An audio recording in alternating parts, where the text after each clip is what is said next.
Hello and welcome to learn together.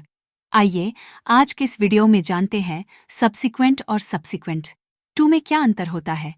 Subsequent और subsequent to दोनों शब्द बाद में होने वाली घटनाओं से जुड़े होते हैं, लेकिन इनका उपयोग और अर्थ थोड़ा अलग होता है।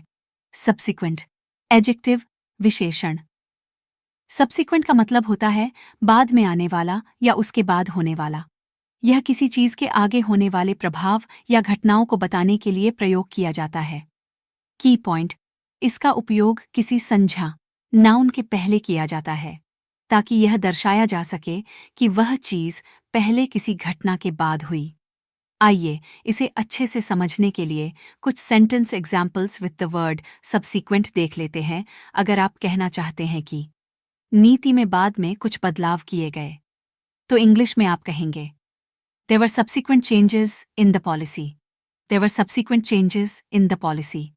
या फिर अगर आपको कहना है कि बाद के अध्ययनों ने अलग अलग परिणाम दिखाए हैं, तो अंग्रेजी में इसका वाक्य होगा Subsequent studies have shown different results.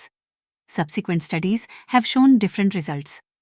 आइए अब देखते हैं कि subsequent to preposition संबंध सूचक अव्यय का क्या मतलब होता है। सब्सिक्वेंट टू का अर्थ होता है के बाद।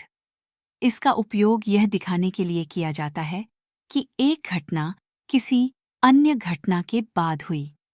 यह हमेशा किसी वाक्य के हिस्से के रूप में इस्तेमाल किया जाता है, जिससे यह स्पष्ट होता है कि एक चीज दूसरी चीज के बाद घटी है।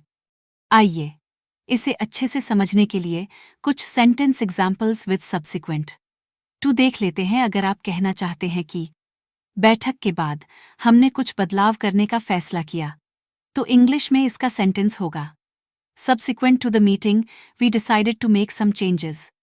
Subsequent to the meeting, we decided to make some changes.